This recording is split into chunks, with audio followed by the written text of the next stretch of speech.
स्वागत है आप सभी का नवीन यूट्यूब चैनल में। माई सेल्फ नवीन। आज मैं आपको कराने जा रही हूँ लर्निंग एंड टीचिंग की जो नेक्स्ट यूनिट है, आपकी थर्ड यूनिट।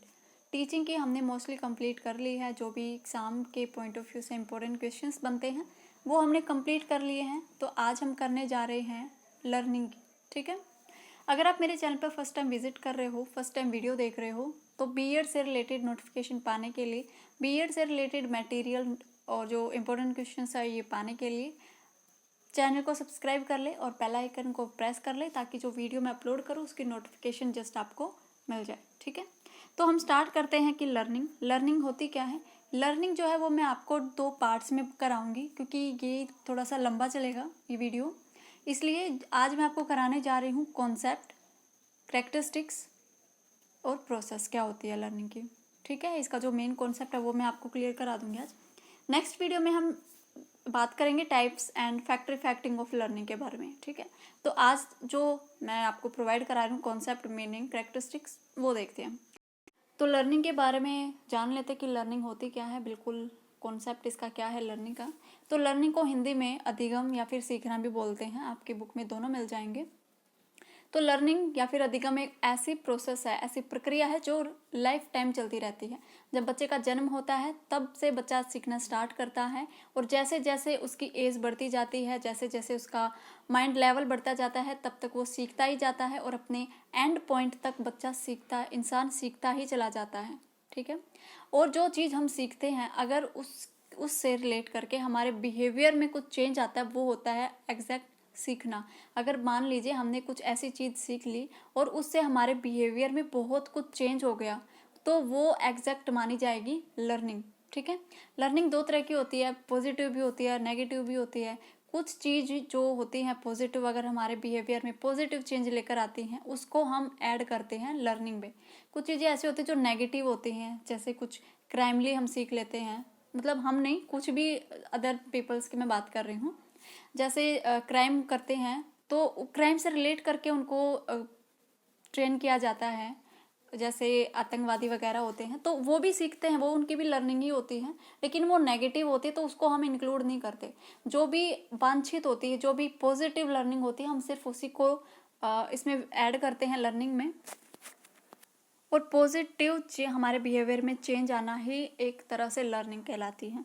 ठीक है, तो यही मीनिंग है। मीनिंग देख लेते हैं एक बार। सीखना एक प्रक्रिया है, इसके फलस्वरूप व्यवहार में परिवर्तन होता है। सीखने से व्यवहार में होने वाले परिवर्तनों में अभ्यास का बहुत महत्व होता है। जो हमारे एक्सपीरियंस होते हैं, जो हम प्रैक्टिस करते हैं, प्रैक्टिस से हमारा जो एक्सपीरियंस है वो बढ़ता है, और उससे हम चीज़ें सीखते ही चले जाते हैं। ठीक है, मनुष्य अपने जीवन में अभ्यास और अनुभवों से सीखता है। वर्तमान अनुभवों में होने वाली बढ़ोतरी सीखने का ही एक प्रकार है।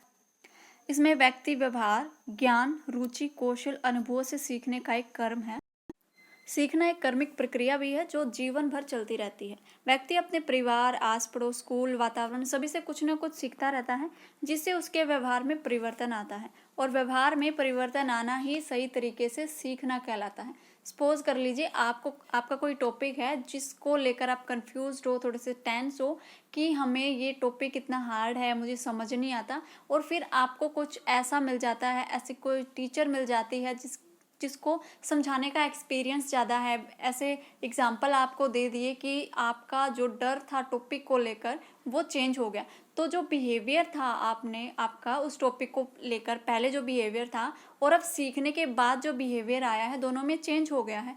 तो जो बिहेवियर चेंज हुआ है, जो आपने सीखा है, उस बिहेवियर के चेंज होने को ही हम सीखना कहते हैं। और जो बिहेवियर चेंज हुआ है वो पॉजिटिव वे में हुआ, नेगेटिव नहीं हुआ है, क्योंकि आपका जो डर था टॉपिक के प्रति वो निकल गया है। अब आपके लिए टॉपिक मुश्किल नहीं रहा, अब आपके लिए टॉपिक वो ईजी हो गया है। तो आपके व्यवहार में, आपके बिहेवियर में चेंज आया है, और वो चेंज क्या है, पॉजिटिव है, और वही एग्जैक्ट में लर्निंग है, वही एग्जैक्ट में अधिगम है। ठीक है, ये हो गया मीनिंग आपका क्लियर। उसके बाद है कॉन्सेप्ट। कॉन्सेप्ट क्या कहता है? सीखना मानव जीवन का आधार भी है और स्वभाव भी। अधिगम से व्यवहार में परिवर्तन होता है, अच्छा हो या बुरा हो, दोनों तरीके का व्यवहार में परिवर्तन आता है। व्यक्ति का संपूर्ण व्यवहार उसके द्वारा ज्ञान का संग्रहण करना, मतलब जो नॉलेज उसने गेन की है कहीं से भी की हो, टीचर से, नेट से, यूट्यूब से, कहीं से भी उसने गेन की हो, इकट्ठी की है, उसकी सफलताएं असफलताएं सभी अधिगम के प्रतिबिंब माने जाते हैं, उसको प्रतिबिंबित करते हैं। ठीक है, ये इसका कॉन्सेप्ट हो गया। उसके बाद डेफिनेशन। क्या डेफिनेशन, किस किसने डेफिनेशन दी है? फर्स्ट है क्रो एंड क्रो के अनुसार। क्रो एंड क्रो कहते हैं कि आदतों, ज्ञान, अभिवृत्तियों का जो अर्जन है, जो हम गेन करते हैं वही सीखना है। जो हमारी हैबिट्स हैं, जो हमारी नॉलेज हैं, जो हमारी रुचि अभिरुचि हैं, उनको हम अर्जित करते हैं, उनको सीखते हैं, और जो हमने सीखा है उसको हम पॉजिटिव वे में, जो हमारा बिहेवियर है वो पॉजिटिव हुआ है, हमारा बिहेवियर चेंज हुआ है, वही है सीखना। ठीक है। उसके बाद है स्किनर। स्किनर कहते हैं कि अधिगम एक प्रक्रिया के साथ साथ ज्ञान अर्जन एवं धारणा का संकेत भी है। ये कहते हैं कि जो लर्निंग है एक प्रक्रिया भी है, और उसके साथ साथ जो हमने नॉलेज गेन की है, अर्जन करना मतलब प्राप्त करना, जो हमने प्राप्त की है और जो धारण की है, ये दोनों का संकेत है। ठीक है। Next Woodworth. आपको कुछ डेफिनेशन और भी मिल जाएंगी, आप अपने हिसाब से और भी डेफिनेशन लिख सकते हो। एग्जाम में आप 2 या 3 डेफिनेशन ज़रूर लिख के आएँ। ठीक है।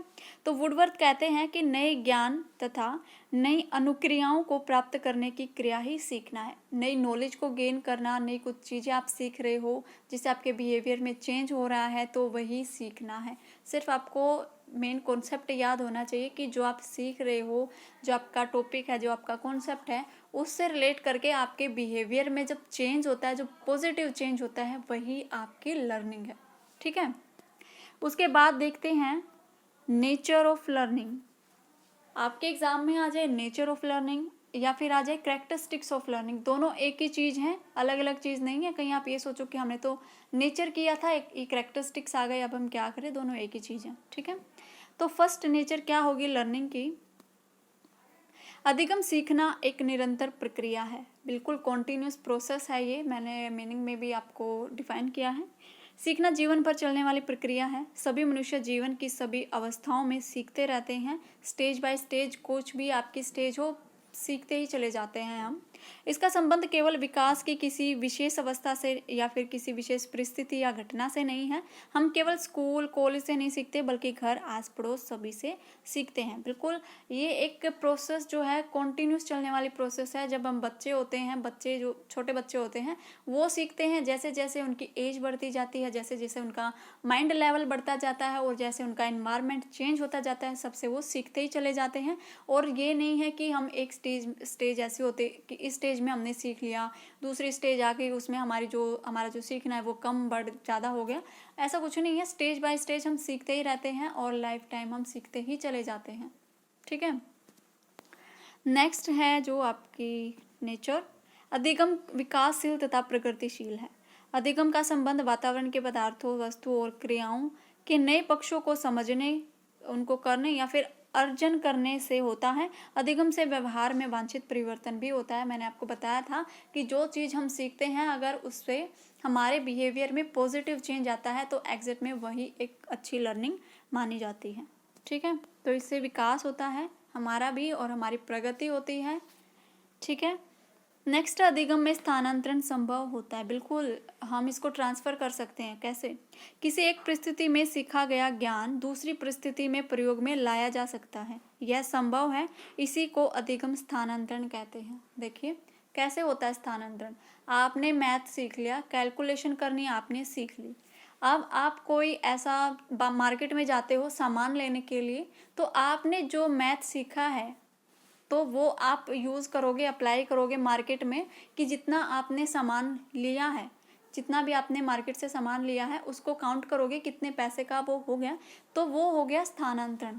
क्योंकि वहाँ पर आपने जो सीखा है वो कैलकुलेट करना, जो गणित में आपने सीखा, जो मैथ में सीखा है, तो वो ट्रांसफ़र हो गया ना वहाँ पर, तो ये पॉजिटिव वे में है।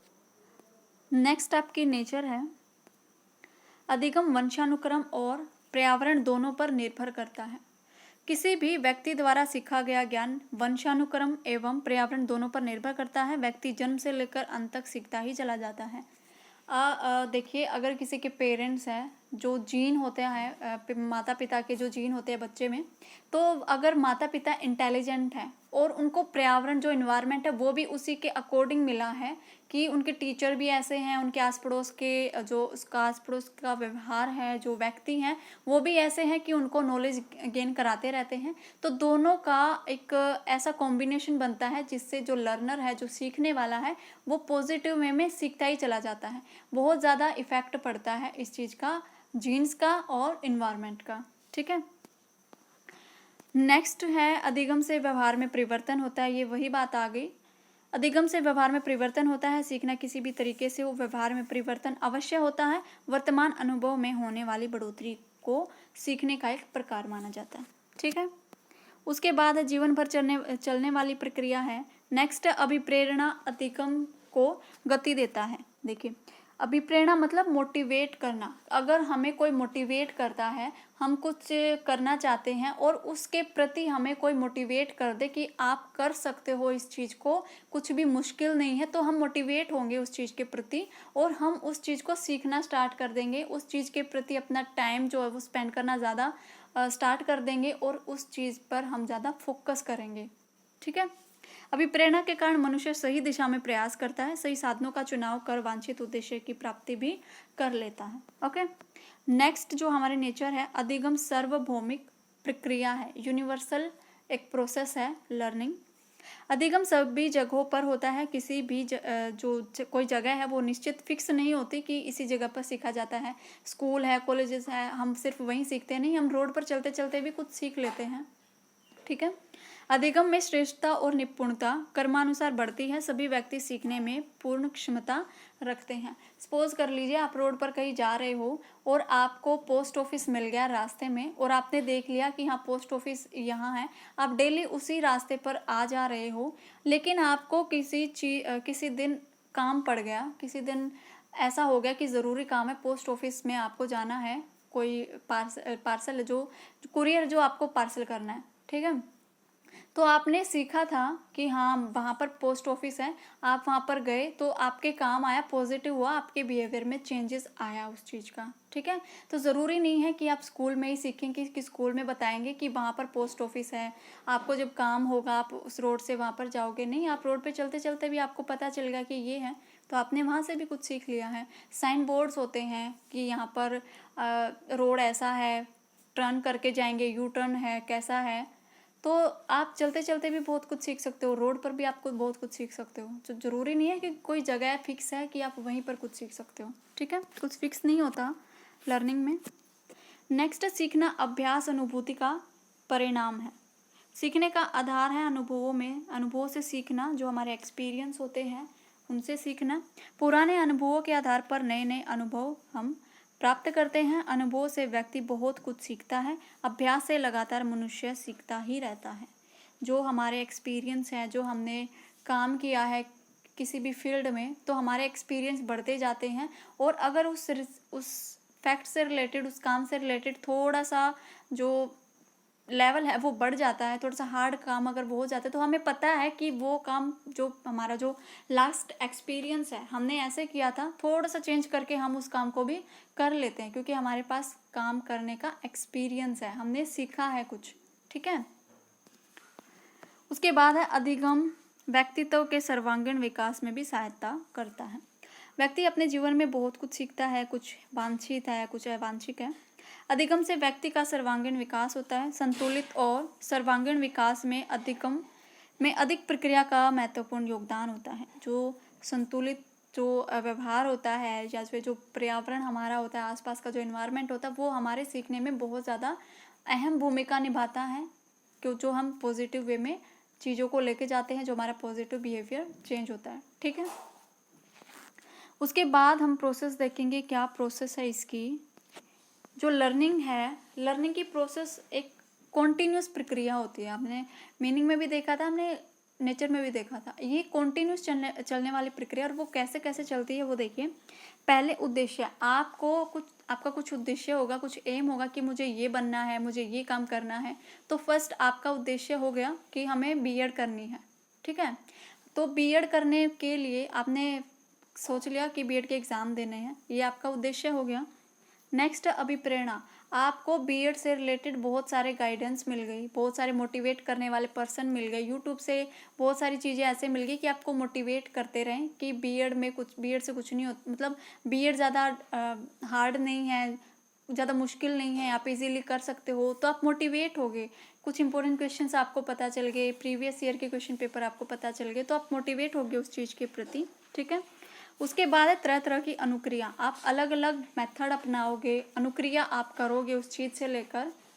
उसके बाद है बाधाएं, बाधा क्या होगी, जैसे आप कॉलेज में जाते थे लेकिन अभी कोरोना वायरस आ गया तो हर्डल हो गया, बाधा आ गई है, तो उस चीज़ को आप कैसे मेंटेन करोगे। स्कूल कॉलेज में तो आप जा नहीं सकते पढ़ने के लिए, तो ये बाधा ही आ गई, लेकिन आपने कुछ अलग चीज़ की, संगठन उसको एक तरीका ऐसा अपना लिया कि हम घर पर स्टडी करेंगे, बुक्स हम लेंगे, इंटरनेट की हेल्प लेंगे, यूट्यूब की हेल्प लेंगे, तो आपने एक संगठन इकट्ठा कर लिया कि इन तरीक़ों से हम अपने बीएड से रिलेट जो चीज़ हैं, जो फैक्टर हैं, जो कॉन्सेप्ट हैं, उनको क्लियर कर सकते हैं। ठीक है। उसके बाद आपके एग्ज़ाम हो गए, आपका जो लक्ष्य था बीएड कंप्लीट करने का वो कंप्लीट हो गया, तो आपका जो उद्देश्य था, जो आपका एम था वो कंप्लीट हो गया। तो जो लर्निंग जो आपने सीखा है, बहुत चीज़ें आपने सीखी हैं कि पहले हम किसी भी चीज़ को कि कोई भी चीज़ है उसको सबसे पहले हमारा एम होना चाहिए, कुछ उद्देश्य होना चाहिए, फिर मोटिवेशन आपको मिलता है, फिर आप अलग अलग तरह से काम करते हो, नोट्स बनाते हो, वीडियोज़ देखते हो, तो अलग अलग तरह से क्रियाएँ आप करते हो। अगर जो आपका सीनियर है उनसे हेल्प लेते हो, कुछ भी।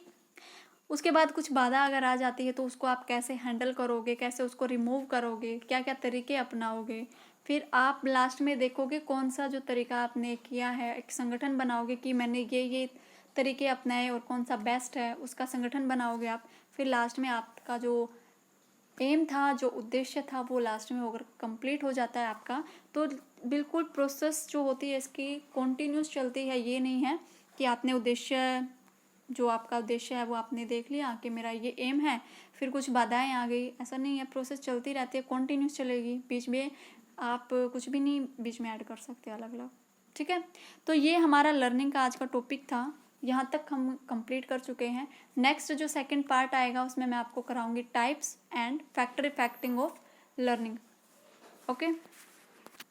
तो आज की ये वीडियो आपको कैसे लगी, आपके जो कॉन्सेप्ट थे लर्निंग को लेकर वो कितने क्लियर हुए हैं, ये भी आप मुझे बताइए कमेंट में, ताकि जो कुछ भी रह गया है, आपके डाउट अगर रहते हैं तो वो नेक्स्ट वीडियो में कंप्लीट हो जाए, कवर हो जाए, रिमूव हो जाए। ठीक है।